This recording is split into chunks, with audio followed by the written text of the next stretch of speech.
찬양합니다.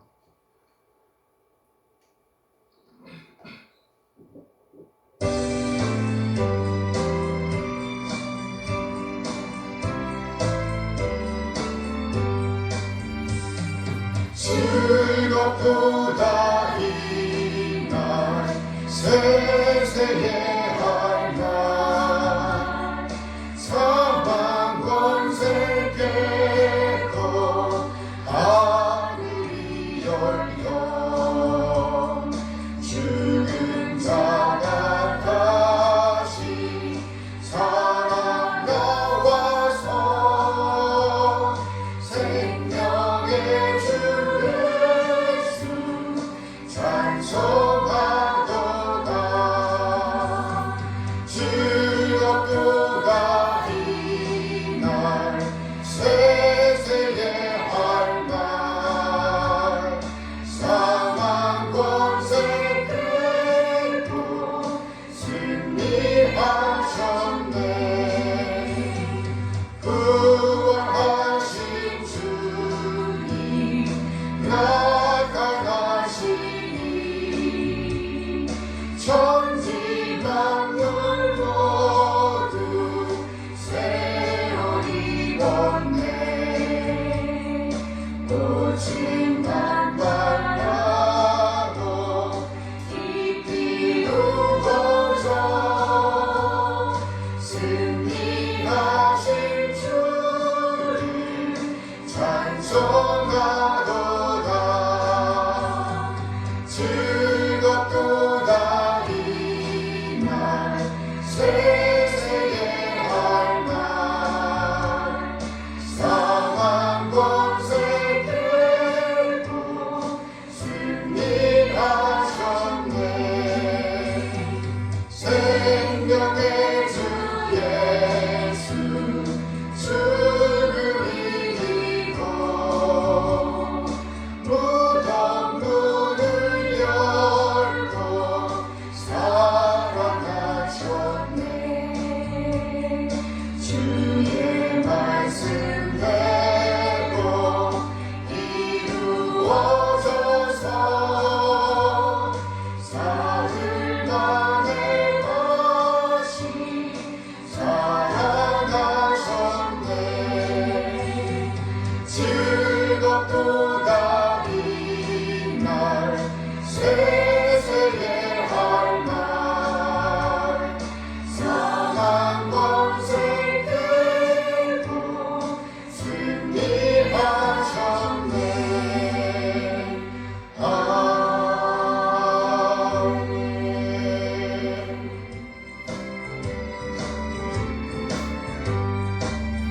하나님의 나팔 소리 천지 진동할 때 예수 영광 등에 구름 타시고 천사들을 세계 만국 모든 곳에 보내어 구원받은 성도들 모으리 나팔 불 때 나의 길을 나팔 불 때 나의 길을 나팔 불 때 나의 길을 부를 때에 잔치 참여하겠네 무덤 속에 잠자던 자 굳게 다시 일어나 영화로운 구원 승리 얻으리 주가 택한 모든 성도 구름 타고 올라가 공중에서 주의 얼굴 배우리 나팔 불 때 나의 길을 나팔 불 때 나의 길을 나팔 불 때 나의 길을 부를 때에 잔치 참여하겠네 주님 다시 오실 날을 우리 알 수 없으니 항상 기도하고 깨어 있어서 기쁨으로 보좌 앞에 우리 나가서도록 그때까지 참고 기다리겠네 나팔 불 때 나의 길을 나팔 불 때 나의 길을 나팔 불 때 나의 길을 부를 때에 잔치 참여하겠네 아멘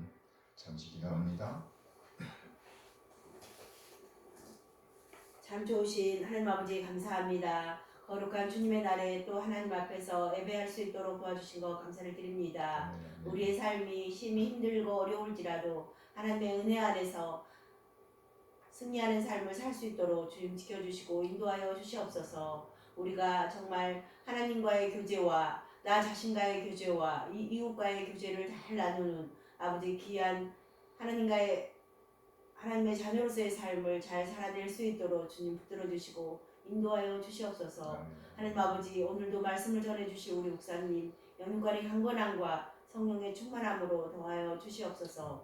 이 시간 신령과 진정으로 드려지는 귀하고 복된 예배가 되기를 기도하며 살아계신 예수 그리스도의 이름으로 기도드립니다. 아멘. 감사합니다. 이 시간에 시편 46편 말씀을 보도록 하겠습니다. 시편도 46편입니다. 고라 자손의 시 인도자를 따라 알라못에 맞춘 노래. 알라못 찾아보니까 그 여성 청년을 가리킨대요. 그러니까 음악의 기호니까 여성 청년하면 목소리가 높이 올라가는 거. 그래서 목소리를 높인다라는 의미가 돼요. 그래서 소프라노 이런 의미가 있다고 말을 하네요. 어쨌든 힘있게 높게 고라 자손의 시 인도자를 따라 알라못에 맞춘 노래.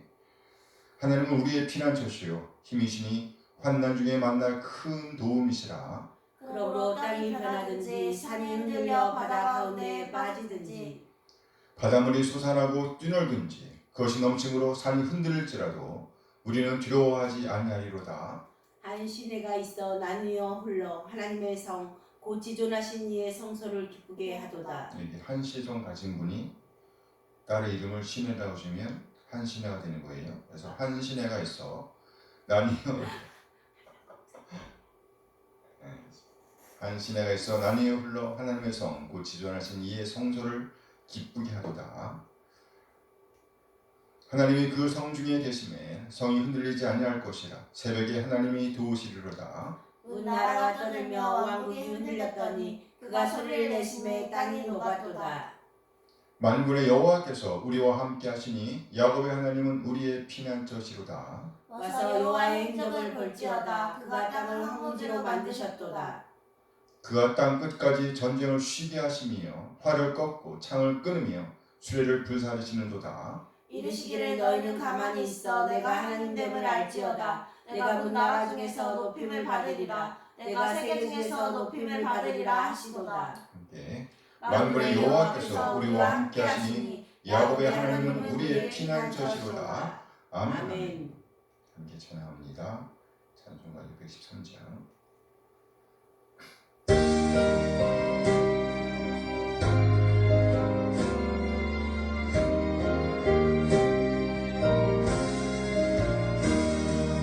사랑의 주 하나님 우리 삶을 주관하시니 말씀으로 우리에게 영원 천국 알게 하소서. 이 세상 사는 동안 주의 나라 바라며 그의 의를 힘입어 소망 중에 살게 하소서. 사랑의 주 하나님 우리 삶을 주관하시니 말씀으로 우리에게 영원 천국 알게 하소서. 이 세상 사는 동안 주의 나라 바라며 그의 의를 힘입어 소망 중에 살게 하소서.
감사드립니다. 우리 한 사람 한 사람을 구원하시기 위해 독생을 보내신 우리 하나님의 그 놀라운 사랑을 찬양합니다. 아버지 하나님의 뜻에 따라 진우를 한 사람 한 사람을 죄와 사망에서 구원하기 위해서 낮아지시되 완전히 낮아진 우리 주님, 그 맛있는 진리의 말씀으로 우리를 낳아주신 우리 주님 예수 그리스도의 다음없는 은혜에 감사드립니다. 독생을 내오신 우리 한 놀라운 사랑과 예수님의 은혜를 깨닫게 하심으로 우리를 하나님의 자녀로 거듭나게 하신 성령 하나님의 인도하심을 찬양합니다. 하나님 그 놀라운 사랑과 은혜 인도하심에 감사하여 우리 자신의 삶을 드리고 헌물을 드리고 시간을 드리고 우리의 몸과 마음을 드립니다. 우리의 마음과 시간과 헌물을 하나님께 드릴 수 있도록 우리를 초청하신 하나님을 찬양합니다. 주의 오로지 우리 한 사람 한 사람을 위해 우리의 회복을 위해 놀라운 계획을 세우시고 그 놀라운 구원을 성취하신 삼위 하나님을 찬양합니다. 하나님 이 시간 우리 하나님 말씀을 기다립니다. 우리를 깨닫게 하시고 하나님 되심을 인정하며 하나님의 뜻, 하나님의 오름을 살아내고자 하는 열정을 주시옵소서. 믿음의 부유한 자로서 믿는 자의 품격을 살아낼 수 있도록 하나님의 사랑과 은혜를 살아낼 수 있도록 인도하여 주시옵소서. 감사드리며 우리 주 예수 그리스도의 이름으로 기도합니다. 아멘 아멘. 환영합니다. 네, 시간은 신앙고백 시간입니다. 1680년 런던 침례교 신앙고백서 제17장 성도의 견인에 관하여를 고백합니다. 하나님께서 자기의 사랑하시는 자 안에서 받아들이시고 유효적 수명으로 부르시고 또한 성령으로 거룩하게 하시고 고귀한 택자의 믿음을 수여하신 사람들은 은혜의 상태에서 전적으로 또는 궁극적으로 떨어져 타락할 수 없다. 그들은 끝까지 은혜의 상태를 유지하여 영원한 구원을 받을 것이 확실하다. 왜냐하면 하나님의 은사와 부르심은 후회하심이 없기 때문이다. 하나님은 부르신 사람들 안에 믿음과 회개와 사랑과 기쁨과 소망과 성령의 모든 은혜를 불러일으키시고 양육하시는 일을 무궁토록 행하고 계신다. 비록 많은 폭풍우와 장수가 일어나 그들을 소멸코자 할지라도 그것들은 그들의 믿음으로 견고하게 서 있는 기초와 반석으로부터 그들을 결코 분리시킬 수가 없다. 그럼에도 불구하고 잠시의 불신앙과 사탄의 유혹으로 말미암아 하나님의 가시적인 빛과 사랑이 잠시 동안 가리어서 그들을 어둡게 할 수는 있다. 그러나 하나님은 여전히 동일하시며 그들은 하나님의 능력으로 구원에 이르도록 보존될 것을 확신할 수 있다. 그러므로 하나님이 값을 치르고 사시는 소유물로서 하나님의 손바닥에 새겨진 존재예요. 그들의 이름이 영원 전부터 하나님의 생명책에 기록된 존재임을 확신하고 즐거워할 수 있다. 성도의 견인은 그들 자신의 자유의지에 의한 것이 아니라 하나님 아버지의 자유롭고 변하지 않는 사랑에서 흘러나오는 선택 작정의 불변성으로 말미암은 것이며 또한 예수 그리스도의 공로와 중보기도의 효력 그리고 그들이 예수 그리스도와 연합된 존재라는 점, 하나님의 맹세, 성령이 그들 안에 내주하심, 그들 속에 내주하시는 하나님의 씨와 은혜 언약의 본질로 말미암은 것이다. 이와 같은 모든 이유로 말미암아 성도의 견인 교리의 확실성과 무호성이 나타난다. 그러나 그들은 사탄과 이 세상의 유혹과 그들 안에 남아있는 부패성의 지배당함과 그들을 보호해주는 방편을 게을리함으로써 무서운 죄에 빠지기도 하며 얼마 동안 그 죄를 지속하기도 한다. 그럼으로써 그들은 하나님의 노하심을 사고 성령으로 하여금 탄식하게 하고 그들이 받은 은혜와 위로 중에서 어느 부분을 빼앗기게 되기도 하며 그들의 마음이 강팍해지고 양심은 상처를 입고 다른 사람들을 해치고 욕되게 하여 그들 자신에게 일시적인 심판을 초래하기도 한다. 함께 그럼에도 불구하고 그들은 새롭게 회개하여 예수 그리스도를 믿는 믿음을 통하여 끝까지 구원을 잃지 않게 된다. 아멘 아멘. 아멘. 네, 오늘은 사도행전 9장 31절 말씀을 봅니다. 오늘 본문이에요. 함께 읽어요. 그리하여 온 유대와 함께 그리하여 온 유대와 갈릴리와 사마리아 교회가 평안하여 든든히 서가고 주를 경외함과 성령의 위로를 진행하여 수가 더 많아지니라. 성령의 위로로 진행하여 수가 더 많아지니라. 오늘 본문을 중심으로 말씀드리겠습니다. 우리는 지난 시간에 교회의 비전이란 제목으로 말씀을 나눴습니다. 교회의 비전이란. 교회의 비전을 한마디로 한다면 하나님과의 관계 회복이라고 할 수 있습니다. 하나님과의 관계 회복. 이 일을 완성하신 분은 바로 예수 그리스도이십니다. 그래서 우리는 예수님을 머리로 하는 지체들로서 예배의 자리에 있게 된 겁니다. 그래서 교회 공동체의 비전은 바로 예수님으로 말미암아 거듭나서 예수님을 닮아가는 겁니다. 누구를 닮아간다고요? 예수님, 하나님을 닮아가는 거예요. 아직 예수님을 믿지 않는 사람이라고 한다면 예수님을 개인의 구세주와 주님을 믿고 거듭나게 하는 비전이 교회에게 있다는 겁니다. 예수님을 믿게 하는 거. 또 이미 예수님을 믿은 사람이라고 한다면 말씀 안에서 성숙하도록 돕는 것이 바로 교회 공동체의 비전이라는 거예요. 특별히 교회 비전과 관련하여 지난주에 우리는 4가지로 생각해 보았습니다. 이와 같은 교회 비전을 성취하기 위해서 초대교회는요, 사도들의 가르침을 받는 교회였다는 겁니다. 누구의 가르침을 받아요? 사도들의 그래요. 선생들이 있었단 말입니다. 선생님들이 있었단 말이죠. 또 이들은 서로 교제하는 공동체였습니다. 뭐요? 교제하는 공동체. 그래서 3번째로 초대교회 공동체는 기도하는 공동체였습니다. 뭐하는 공동체? 기도하는 공동체. 이 기도와 관련하여 우리는 2가지로 생각해 보았습니다. 한 가지는 잃어버린 영혼들을 위한 기도였습니다. 그리고 또 다른 한 가지는요, 바로 우리 한 사람 한 사람의 성숙을 위한 기도였어요. 그리고 궁극적인 우리의 비전은 바로 하나님을 찬미하는 것임을 보았습니다. 누구를 찬미해요? 하나님. 그래, 선생님을 찬미하는 게 아니에요. 어떤 사람을 찬미하는 게 아닙니다. 누굴 찬미해요? 하나님. 하나님께 대한 찬미, 영광은 바로 우리의 열매를 통해서 구체화됨을 살펴보았습니다. 하나님께 대한 찬미, 영광. 사도의 가르침을 받으며 또 서로 돌아봐 사랑과 선행을 격려하는 교제, 잃어버린 영혼과 성숙을 위한 기도, 그리고 열매, 즉 하나님을 찬미함이 바로 교회의 비전이라는 거예요. 오늘 본문을 중심으로 하여 영향력 있는 교회이라는 제목으로 말씀을 나누려고 합니다. 무슨 교회요? 영향력 있는 교회. 영향을 끼치는 교회. 은혜를 끼치는 교회. 전에 들었던 이야기입니다. 미국의 어떤 도시에서 이런 교회가 있었다고 합니다. 지금도 있는지 모르겠지만 언제나 그리운 고향교회. 멋있죠? 언제나 그리운 고향교회. 타향살이를 하고 있던 이들에게 이보다 더 좋은 이름은 없었겠죠. 언제나 그리운 고향교회. 이 교회는 평안이 있는 교회였습니다. 또한 든든히 서가는 교회였습니다. 사도행전 교회. 평안이 있는 교회였고요. 언제나 든든히 서가는 교회였습니다. 그리고 그 교회는요, 하나님을 경외하는 교회였습니다. 성령님의 위로가 있던 교회였어요. 우리 교회가 바로 그런 곳이길 소원합니다. 언제나 그리운 고향교회.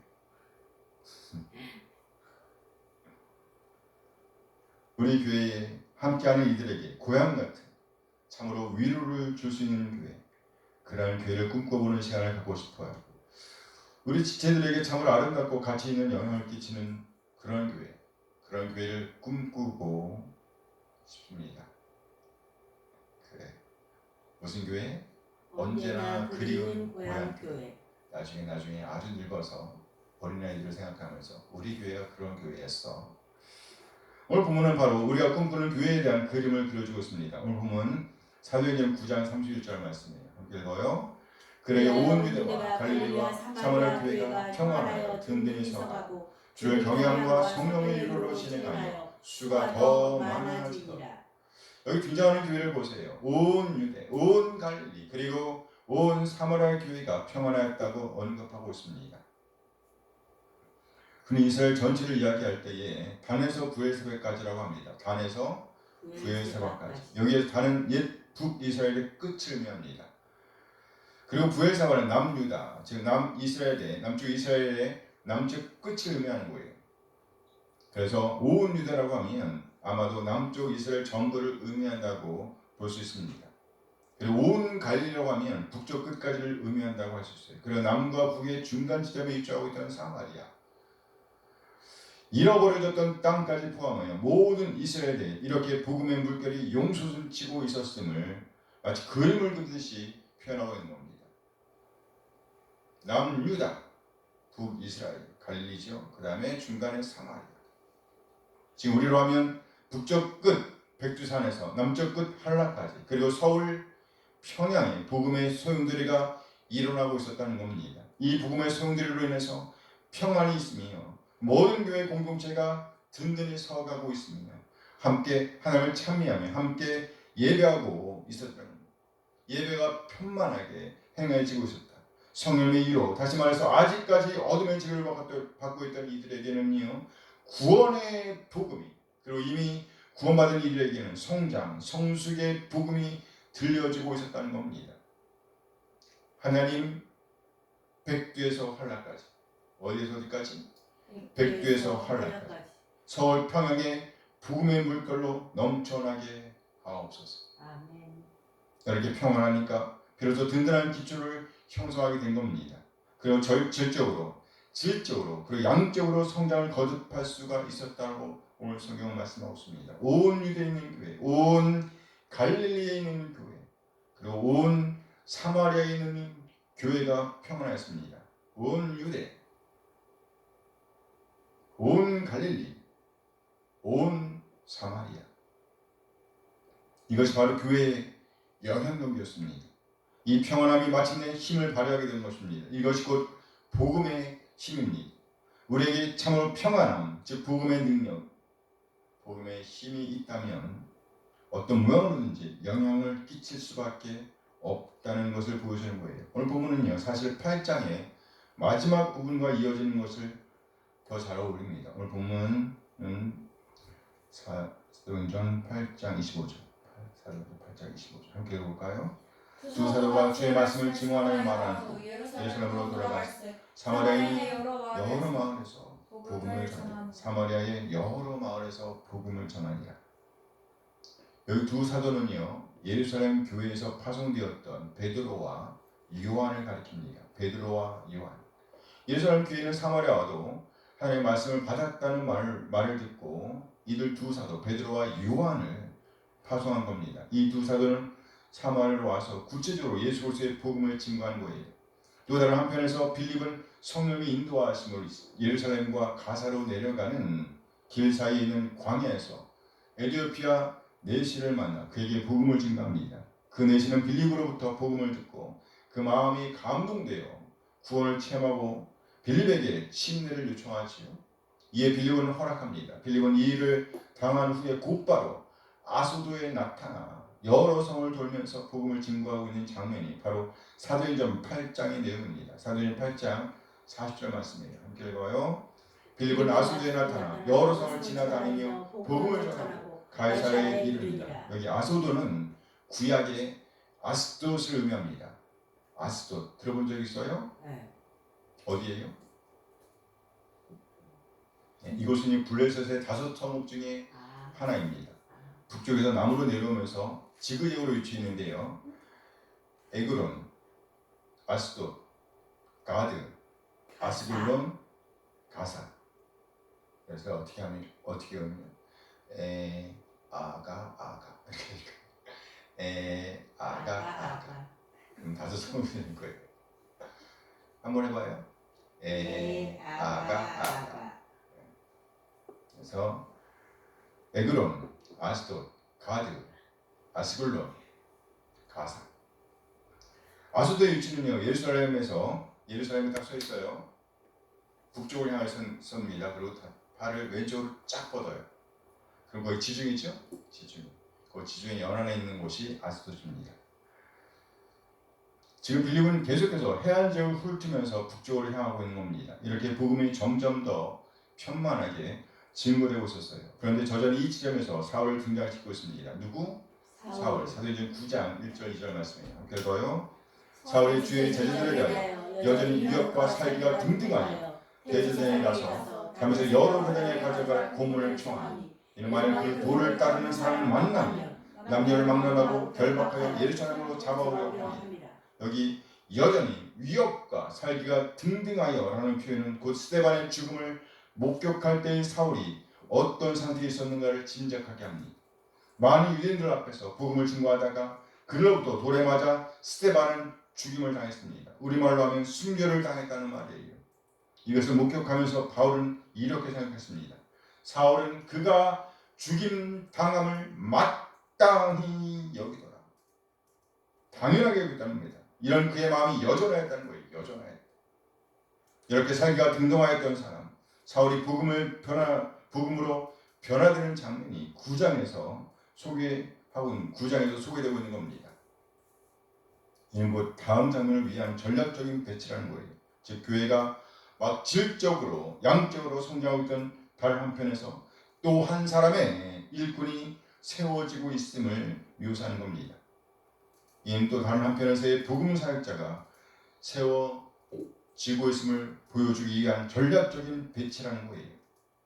지금 우리가 이곳에 위치하고 있는 것이 아주 작아 보일지 모르지만 큰 역사의 줄기에서 볼 때 이곳에 우리가 있으면 결코 무시할 수 없는 일이라는 겁니다. 지금 우리가 있는 그곳에서 우리의 위치는 아주 사소할 수가 있어요. 작게 보일 수가 있어요. 하지만 우리가 어떻게 사느냐에 따라서 혹은 우리가 어떻게 반응하느냐에 따라서 우리 다음 세대를 위한 좋은 밑거름이 될 수가 있다는 겁니다. 이처럼 저자는 사울을 중심에 놓고 다음 그림을 그려갈 것을 예고하고 있습니다. 그리고 저자는 그에 의해서 그 사울에 의해서 복음이 점차 세계로 편만하게 증거될 것임을 보여줍니다. 13장 이후에서요. 사도행전은 20 몇 장까지 있어요? 28장까지 있죠. 28장까지 있어요. 28장까지 있어요. 그런데 13장부터는요. 전부 이 사람 사울의 이야기입니다. 사울. 이후에는 주로 바울이라고 불려지는 이 사울에 의해서 복음이 땅 끝을 향하여 편만하게 증거되고 있음을 보여줍니다. 그런데 이렇게 복음이 땅 끝으로 즉 세계로 편만하게 증거되는 배경에는 영향력 있는 교회들이 있었다는 겁니다. 뭐가 있었다고요? 교회. 영향력 있는 교회가 있었단 말이에요. 이들 영향력 있는 교회들로 말미암아 복음이 세계를 향해 편만하게 증거될 수가 있게 된 거예요. 우리 교회의 지체들은 나름대로 삶의 현장에서 즉 직장에서 가정에서 학교에서 그리고 모든 관계를 통해서 그리스도의 제자로서의 영향력을 나타내고 있습니다. 우리는 각자 처한 그 환경에서 여러 가지 방법으로 하나님의 영광을 드러낼 수가 있습니다. 내 능력으로 안 됩니다. 하지만 우리가 하나님의 은혜 안에 잠겨 있다고 하면 하나님의 영광을 위해서 우리 몸을 드리고 있다면 못할 것이 없다는 말이죠. 어떤 사람은 직장에서 좋은 본을 보임으로써 또 어떤 사람들은 학교에서 좋은 성적을 얻고 또 어려운 친구들을 돕는 본을 보임으로써 또 어떤 사람들은 아름다운 섬김으로 또 어떤 사람들은 우리 이웃들의 필요를 채워줌으로써 하나님의 영광을 드러낼 수가 있다는 거예요. 이처럼 우리 교회에도 그만큼의 영향력이 있다는 것을 의미합니다. 그리고 복음의 능력으로 인해서 성령님의 위로로 인해서 지속적으로 우리의 영향력이 충만해진다면 즉 평안하여 든든히 세워진다면 좀 더 광범위한 복음 증거 사역을 감당하게 될 것입니다. 무슨 교회? 영향력 있는 교회. 오늘 본문에 등장하는 교회들이 바로 이처럼 평안하여 든든히 세워진 교회였다는 거예요. 그러면 이들이 이렇게 평안할 수 있었던 이유는 뭘까요?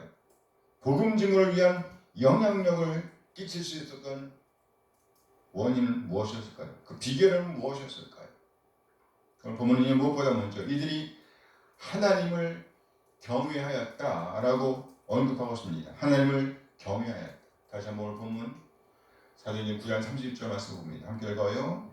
그래야 온 유다와 갈릴리와 사마리아 교회가 평안하여 든든히 서가고 주를 경외함과 성령의 이로로 진행하여 수가 더 많아집니다. 이들 교회들이 그렇게 평안한 교회, 영향을 끼치는 교회가 될 수 있었던 것은 바로 하나님을 경외하였기 때문입니다. 이들이 하나님을 하나님으로 예배하였음을 의미합니다. 하나님으로 예배하였다. 하나님 앞에서 하나님의 시선을 의식하면서 생활하였다는 겁니다. 이것이 바로 이들 교회가 영향을 끼칠 수 있었던 비결이었습니다. 성령님께서 강림하신 이후 사도들은 복음 증거를 위해서 목숨을 걸었습니다. 이 복음 증거로 말미암아 허다한 사람들이 복음을 받아들이고 예수를 믿기로 결심하게 되었습니다. 놀라운 복음의 역사가 일어나기 시작한 거예요. 그러니까 이들을 대적하던 힘 있는 이들이 복음을 증거하고 있던 사도들을 잡아서 죽이려고 하였습니다. 그러면서 위협하였어요. 더 이상 예수님에 관한 소식을 증거하지 말라는 것이었습니다. 그러나 그 무엇도 그 어떤 위협도 복음에 대한 이들의 열정을 잠재울 수가 없었습니다. 사도행전 4장 19절 말씀입니다. 함께 읽어요. 베드로와 요한이 대답하이르되 하늘 앞에서 너희 말을 듣는 것이 하나님의 말씀을 듣는 것보다 옳은가 판단하라. 하늘 앞에서 너희 말을 듣는 것이 하나님의 말씀을 듣는 것보다 옳은가 판단하라. 하나님과 세상 권력이 부딪혔을 때에 어느 편을 선택할 것인가? 당연히 하나님 편을 선택하는 것이 맞다라는 거예요. 맞다. 즉 하나님 앞에서 살아야 한다는 겁니다. 이것이 바로 하나님을 경외하는 삶인 거예요. 하나님을 경외하는 삶. 이것이 바로 이들 교회들의 삶의 방식이었습니다. 내 생각을 따르는 것이 아니었어요. 권력 있는 자들의 생각을 따르는 것이 아니었습니다. 우리 모든 결정권은 전적으로 하나님께 맡겨져야 한다는 겁니다. 이것이 바로 이들 교회가 영향을 끼칠 수 있었던 비결이었습니다. 이것이 바로 이들 교회가 평안할 수 있었던 비결입니다. 우리 여기 평안하다는 말씀은요, 어떤 고난도 없었다는 말은 아니죠. 모든 고난이 있었음에도 불구하고 고향이 그리운 것은 무엇인가요? 그곳에는 말로 설명할 수 없는 평안함이 있었기 때문입니다. 모든 고통에도 불구하고 그곳에는 그 무엇으로도 설명할 수 없는 끈끈한 그 무엇이 있었기 때문에 이 평안함의 근원에 바로 하나님의 경외, 하나님을 경외하는 삶이 있었다는 겁니다. 하나님을 경외하는 삶. 이것이 바로 이들 교회가 영향을 끼칠 수 있었던 비결입니다. 우리 교회 모든 지체들 또한 우리 하나님 앞에서 하나님의 시선을 의식하면서 우리 삶을 지탱해내기를 소원합니다. 하나님 앞에서. 그래 세상에 줄 수 없는 참된 평안함을 누리게 되길 소원합니다. 우리가 참된 평안함을 누리는 첫 번째 비결은 바로 하나님 앞에서 하나님을 경외함으로 오늘을 살아내는 삶입니다. 이것이 영향력의 근원이라는 거예요. 두 번째로 이들 교회에는 성령님의 위로가 함께하고 있었습니다. 이로 말미암아 이들 교회는 평안함으로 든든히 세워질 수가 있었습니다. 사도행 9장 31절 말씀 다시 한번 봅니다. 함께 읽어요. 그리하여 온 유대와 갈릴리와 사마리아 교회가 평안하여 든든히 서가고 주를 경외함과 성령의 위로를 진행하여 수가 더 많아지고. 여기 위로라는 말에 갑주를 보면 뭐라고 나와 있습니까? 그 성경을 펴봐야지 알지. 후원이라고 나와 있어요. 후원. 다시 말해 권면이라는 의미를 갖고 있습니다. 권면. 성령님께서 권면해 주신다는 겁니다. 뒤에서 받쳐주신다는 거예요. 뒤에서 받쳐주신다. 후원. 뒤에서 받쳐주신다. 이스라엘 온 교회에 성령님의 후원이 있었다는 겁니다. 다시 말해 성령님께서 옆에 계시면서 부르신다는 거예요.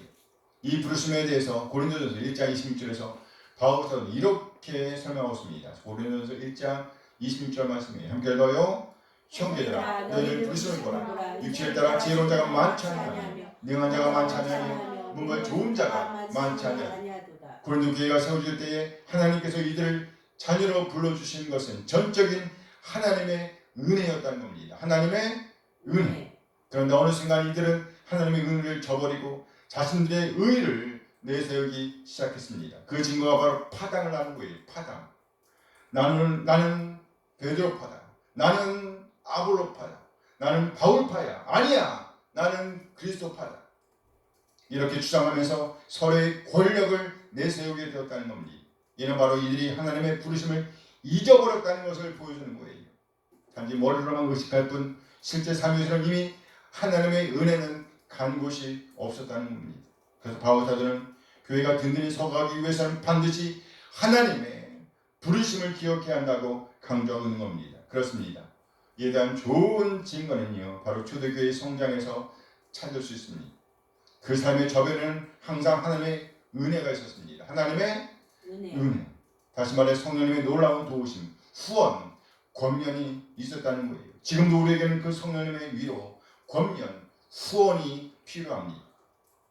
교회에 따르면, 교회 절기에 따르면 우리 주님께서 예루살렘에 입성하신 날을 무슨 주일? 종료주일. 그렇죠. 종료주일이라고 합니다. 종료주일. 그리고 한 주간을 고난 주간으로 지킵니다. 이 고난 주간의 목요일에 예수님께서는 제자들과 함께 최후의 만찬을 행하십니다. 이후 대제사장들에 의해서 붙잡히십니다. 그리고 로마의 총독 빌라도의 묵인하에 로마 군병들로부터 채찍을 맞으시고 십자가에 못 박혀 죽으셨습니다. 그런데 우리 주님께서 십자가를 지시기 직전에 긴 기도를 하셨습니다. 이때 우리 주님께서 하신 기도가 요한복음에 기록되어 있습니다. 요한복음 17장 20절 말씀이에요. 요한복음 17장 20절 함께 읽어요.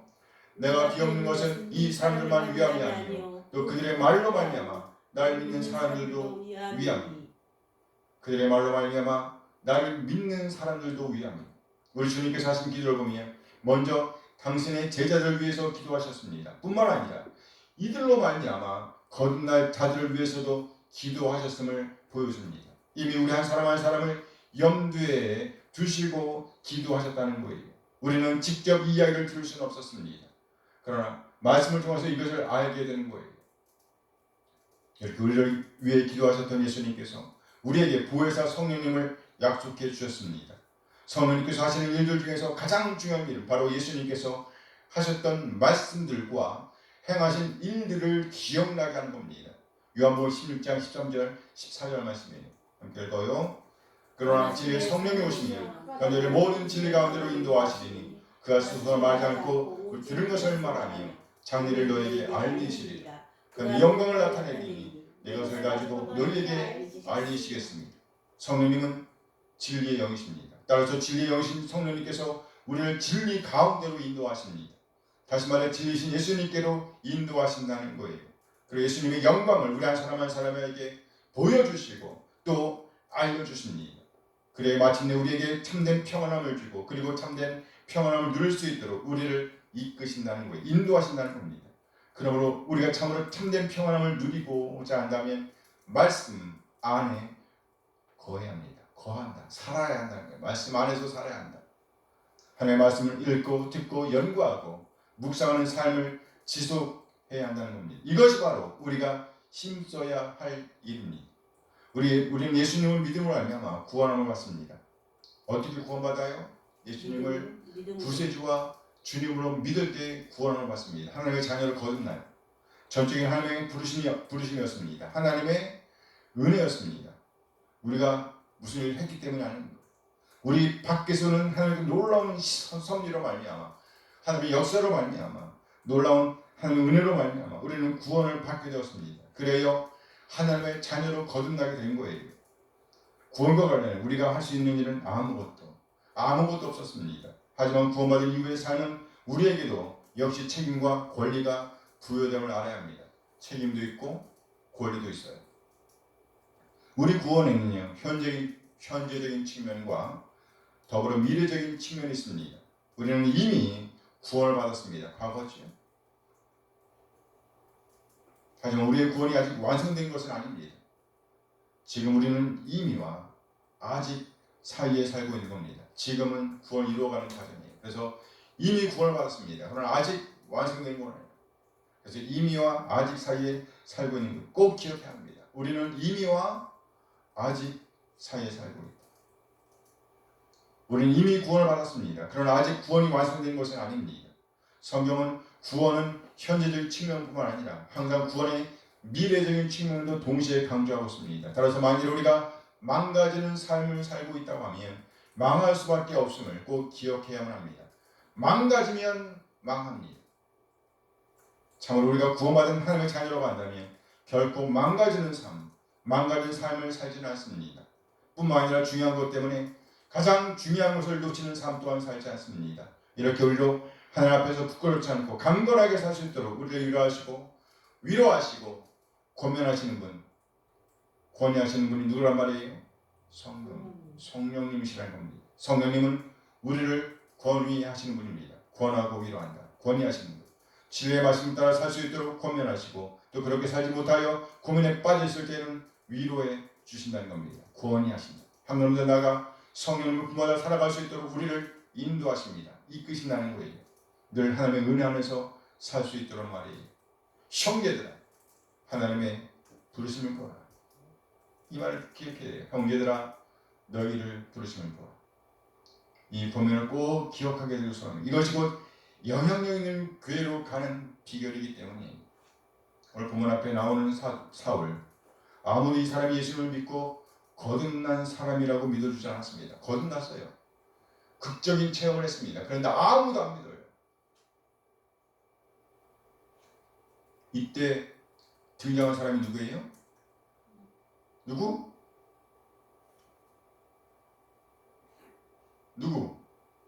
바나바. 바나바입니다. 이 사람의 별명, 바나바의 별명은요. 위로해야 돼. 위로해야 돼요. 권위자였어요. 권위자. 권면하고 위로할 줄 알았던 사람이란 말이죠. 이 사람이 사울 데리고 사도들에게로 가서 자세하게 변명해 줍니다. 사도행전 9장 27절 말씀이에요. 함께 읽어요. 바나바가 사울을 데리고 사도들에게 가서 그가 길에서 어떻게 주를 보았는지와 주께서 그에게 말씀하신 일과 다메섹에서 그가 어떻게 예수의 이름으로 담대히 말하는지를 전합니다. 바나바를 통해서 성령님께서는 당신의 일을 행하신 겁니다. 무슨 일이었죠? 권면하고 위로하는 일, 즉 권위하는 일이었습니다. 이와 같은 일을 행하고자 한다면 어떻게 해야 할까요? 알아야죠. 먼저 하나님을 알아야 합니다. 하나님의 일을 알아야 합니다. 그리고 한 걸음 더 나아가서 우리 지체들을 살필 수 있어야 합니다. 우리 지체들을 알아야 한다는 거예요. 하나님을 알고 지체들을 알고 하나님의 일을 알아야 한다. 우리가 이들을 살피고 알아가는 이유는 징계하기 위한 것이 아닙니다. 성령님께서 그러셨던 것처럼 권면하고 위로하기 위한 거예요. 권면하고 위로하기 위한 거예요. 그리고 하나님의 말씀에 거하게 하고 하나님을 영원롭게 하는 자리에 끝까지 머물 수 있도록 돕는 일을 위해서입니다. 다른 사람이 이야기하는 것은 너무나 쉬워요. 그러나 자신에게 적용하는 것은 말처럼 그렇게 쉬운 일이 아닙니다. 우리가 잘 아는 위대한 왕이 있죠? 누구예요? 다윗. 그렇죠. 다윗도 다른 사람의 죄를 볼 줄은 알았지만 자신의 죄는 의식하지 못했던 적이 있었습니다. 아니 그저 외면하고자 하였습니다. 그래서 한날 하나님께서 다윗에게 선지자 나단이라는 사람을 보냈습니다.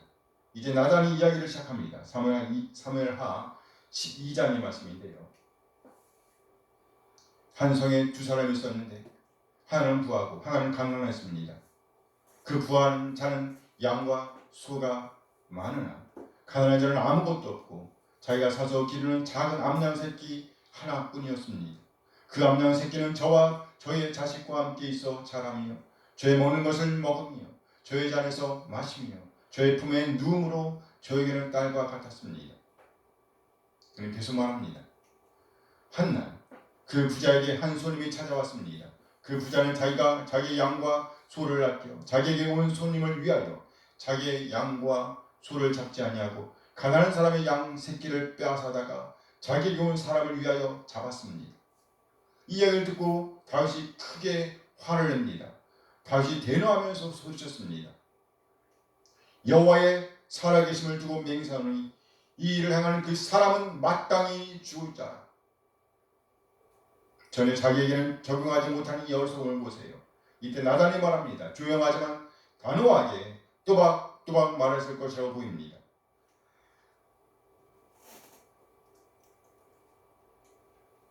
어디로 갔어? 당신이 바로 그 사람이야.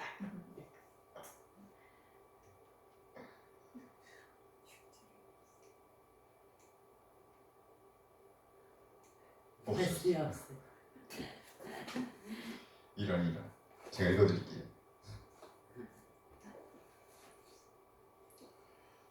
그 말이 빠졌네. 이 말을 가장 중요한 말. 당신이 그 사람. 그래요. 당신이 바로 그 사람입니다. 당신이 바로 그 사람입니다. 여호와께서 이처럼 이르시기를 어찌하여 네가 여호와의 말씀을 없음 여기고 나보기에 악을 행하였느냐. 네가 칼로 햇사람 우리아를 치되 암몬 자손의 칼로 죽이고 그 아내를 빼앗아 네 아내로 삼았도다. 죄 가운데 거하게 된다면 하나님의 말씀을 가까이 하지 않는다면 하나님을 외면하고 살아간다면 우리는 이처럼 지속적으로 죄 중에 거할 수밖에 없습니다. 그리고 마침내 하나님으로부터 임하는 징계를 피할 수가 없습니다.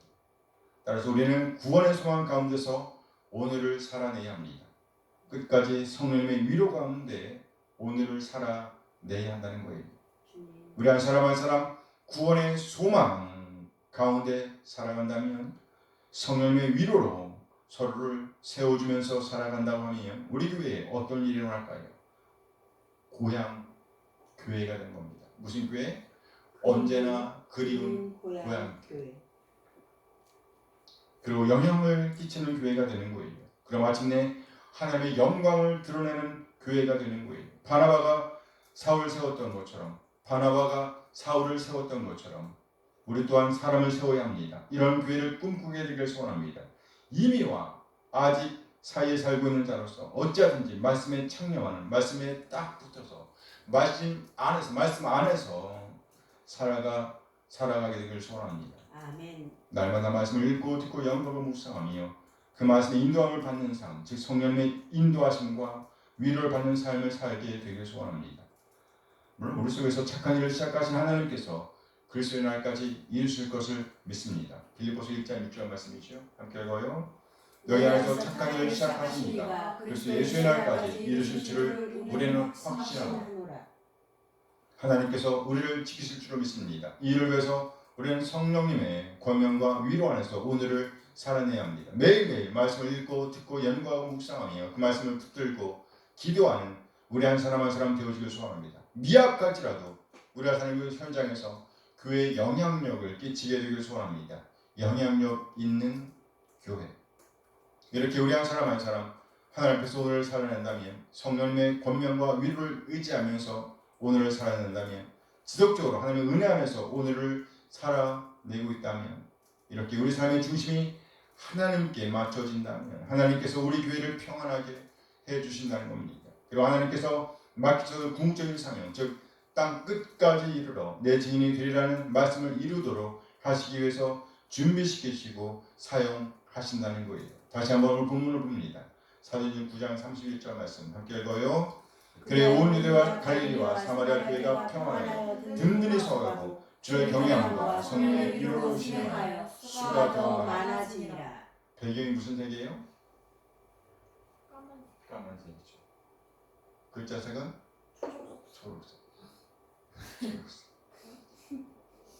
어두운 세상 가운데서 자라나고 있는 교회를 보시잖아요.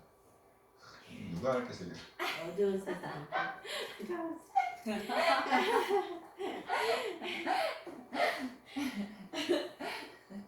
이 교회들 안에는 평안함이 있었습니다. 그래서 사람들이 모여들었어요. 이 평안함은 세상이 이해할 수도 줄 수도 없는 평안함이었습니다. 이것이 교회의 가장 큰 매력입니다. 가장 중요한 가치예요. 어떻게 이 가치를 소유할 수가 있게 되었나요? 바로 하나님을 경외하였기 때문입니다. 성령의 위로 안에 살고 있었기 때문이에요. 이렇게 우리가 하나님을 경외하고 성령의 위로 가운데서 놀라운 하나님의 은혜 안에서 서로 돌아보아 사랑과 선행을 격려하는 삶을 살아야 한다고 하면 우리 교회의 공동체는 든든히 서갈 거예요. 오늘 본문은 든든히 서가고라고 말씀하고 있습니다. 든든히 서가고. 여기에서 우리는 잠시 교회가 든든히 서가는 비결을 배우게 되길 소원합니다. 여기 교회가 든든히 서간다는 것은요, 곧 교회 공동체가 세워져 가는 것을 보여주는 거예요. 다섯가는 말이지 아니죠? 서가고 있었다. 세워져 가고 있었다. 다시 말해 하나님의 집이 점점 더 성숙해져 가고 있었다는 말이죠. 하나님의 성전은 우리 한 사람 한 사람 하나님의 부르심 안에서 든든히 서가고 있다. 성장하는 거예요. 우리에게 주어진 모든 은사들은 곧 교회를 세우기 위해 주어진 것이라고 바울 사도는 가르치었습니다. 사도행 고린도전서 14장 고린도전서 14장 26절 말씀이에요. 함께 읽어요. 그런 형제들아 어찌할까? 너희가 모일 때 각각 찬송시도 있으며 가르치는 말씀도 있으며 계시도 있으며 방언도 있으며 통역함도 있나니 모든 것을 덕을 세우기 위하여 하라. 모든 것을 덕을 세우기 위하여. 그렇습니다. 우리 교회가 참으로 영향력 있는 교회가 되고자 한다면 덕을 세우기 위하여 해야 합니다. 살리는 일에 우리의 은사를 사용해야 합니다. 이철환이라는 작가의 실화를 바탕으로 한 글 모음집인 공부방이라는 책이 있습니다. 그 책에 실린 글을 통해서 사랑의 의미를 배우게 됩니다. 덕을 세우는 일, 교회를 세우는 일을 어떻게 해야 할지를 배우게 됩니다. 어떻게 서로 돌아보아 또 사랑을 격려하는지에 대해서 배우게 됩니다. 함께 보도록 하겠습니다. 공부방에 나와 있는 글에 이철환 씨의 공부방, 너는 아니? 너의 이름 때문에 상처받은 아이가 있다는 거? 못된 사람들이 아이 아빠를 공부라고 불렀어. 아이는 아무리 배가 고파도 공부방 너를 먹지 않았어. 그런데 어느 날부터인가 사람들은 너에게 고무빵이라는 이름 대신에 소보로빵이라는 이름을 붙여주었지. 아이는 그때부터 고무빵, 너를 맛있게 먹을 수 있었어. 사랑이라는 것 어려운 게 아니야. 예쁘다고 말해주는 거, 잘했다고 말해주는 거, 함께 가지고 손을 잡아주는 거, 그게 사랑이야. 활짝 핀 꽃처럼 그냥 한번 웃어주는 거, 그게 바로 사랑이야. 저녁 무렵 음식점 출입문이 열리더니 한 여자아이가 동생들을 데리고 들어왔다. 초라한 차림의 아이들은 잠시 머뭇거리다가 주방에서 가장 가까운 테이블에 자리를 잡았다. 아저씨, 짜장면 2개만 주세요. 언니는 왜 안 먹어? 점심 먹은 게 채 나와. 아무것도 못 먹겠어. 7살쯤으로 보이는 남자아이가 나무젓가락을 입에 물고 말했다. 이네 누나, 그래도 먹어. 얼마나 맛있는데. 누나는 지금 배 아파서 못 먹어. 오늘은 네 생일이니까 맛있게 먹어. 큰아이는 그렇게 말하며 남동생의 손을 꼭 잡아주었다. 언니, 우리도 엄마 아빠가 있었으면 얼마나 좋을까. 저렇게 같이 저녁도 먹고. 아이의 여동생은 건너편 테이블에서 엄마 아빠랑 저녁을 먹고 있는 제 또래의 아이들을 부러운 눈으로 바라보고 있었다. 바로 그때 영선이 주방에서 급히 나왔다. 영선은 그 고개를 갸우뚱거리며 한참 동안 아이들 얼굴을 유심히 바라보았다. 왜? 아는 애들이야? 글쎄요, 그 집 애들이 많은 것 같은데. 잠시 생각에 잠겨있던 영선은 아이들에게 다가갔다. 너 혹시 이네 아니니? 이네 맞지? 네, 맞는데요. 영선의 갑작스러운 물음에 아이는 어리둥절해했다. 엄마 친구야. 나 모르겠어? 영선의 아줌마. 개나리같이 노란 얼굴을 서로 바라볼 뿐 아이들은 말이 없었다. 한 동네에 샀었는데 네가 어릴 때라서 기억이 잘 안 나는 모양이구나. 그나저나 엄마 아빠 없이 어떻게들 하니? 영선은 아이들의 얼굴을 하나하나 어루만져 주었다. 그제야 기억이 난 듯 굳어있던 아이들의 얼굴에 환한 미소가 번졌다. 조금만 기다리고 있어. 아줌마가 맛있는 거 해다 줄게. 영선은 서둘러 주방으로 들어갔다. 그리고 잠시 후 자장면 3그릇과 탕수육 1접시를 내왔다. 아이들이 음식을 먹는 동안 그녀는 내내 흐뭇한 얼굴로 아이들을 바라보고 있었다. 안녕히 계세요. 그래 잘 가라. 차 조심하고. 자장면 먹고 싶으면 언제든지 와. 알았지? 네. 신나게 대답했겠죠. 네. 영선은 문 앞에 서서 아이들이 저만큼 걸어갈 때까지 손을 흔들어 주었다. 어두운 길을 총총히 걸어가는 아이들의 등 뒤로 흰눈이 소복소복 내리고 있었다. 아이들이 가고 난 뒤 영선의 남편이 영선에게 물었다. 누구네 집 애들이지? 나는 아무리 생각해도 기억이 안 나는데.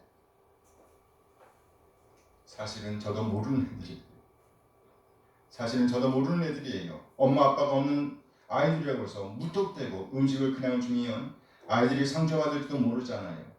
엄마 친구라고 하면 아이들이 또 올 수도 있고 해서. 그랬군. 그런데 아이들 이름을 어떻게 알았어? 아이들이 말하는 걸 들었어요. 주방 바로 앞이라 안에까지 다 들리더라고요. 이름까지 알고 있어서 나는 진짜로 아는 줄 알았어. 오늘이 남동생 생일이었나 봐요. 자기는 먹고 싶어도 참으면서 동생들만 시켜주는 모습이 어찌나 안 돼 보이던지. 영선의 눈에 맺혀있는 눈물은 금방이라도 흘러내릴 것만 같았다. 상처를 주지 않고 사랑하기란 얼마나 어려운 일인가. 소리 없이 아픔을 감싸준다는 것은 얼마나 아름다운 일인가. 기도하시겠습니다. 잠시 후 받은 말씀을 생각하시면서 기도하십니다.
모든 지체들이 자신 있는 그곳에서 영향을 끼치는 삶을 살아낼 수 있게 되기를 소원합니다.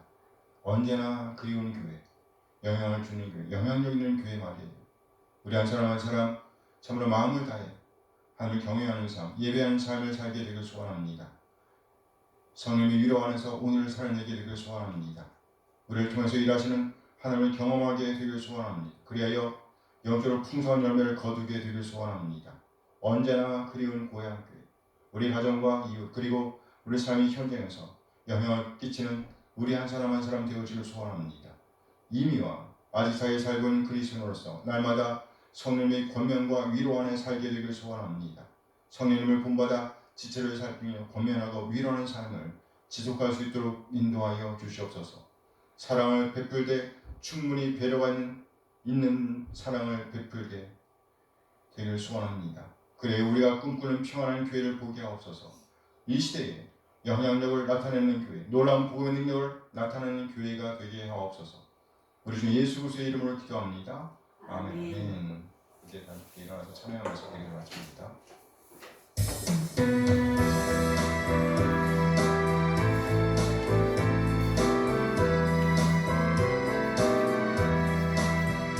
주를 경배하리 나 경배하리 주를 찬양하리라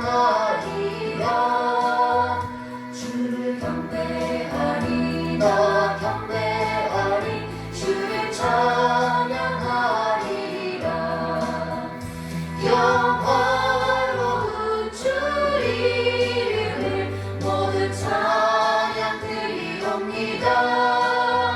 정성 다하여 주 찬양하니 주여 기뻐 받아주소서. 주를 경배하리 나 경배하리 주를 찬양하리라 주를 경배하리 나 경배하리 주를 찬양하리라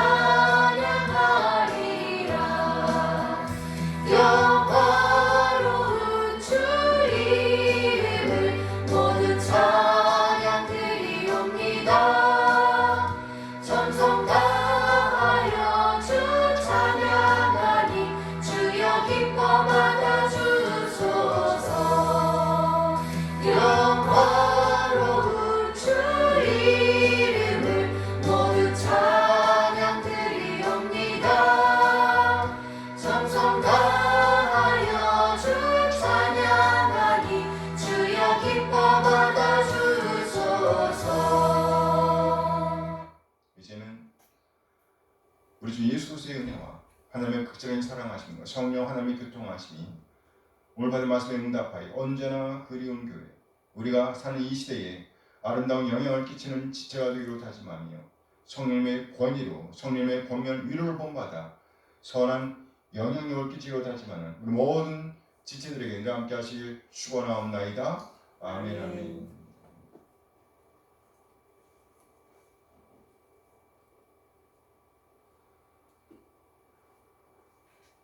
네, 예배를 마쳤습니다. 감사합니다.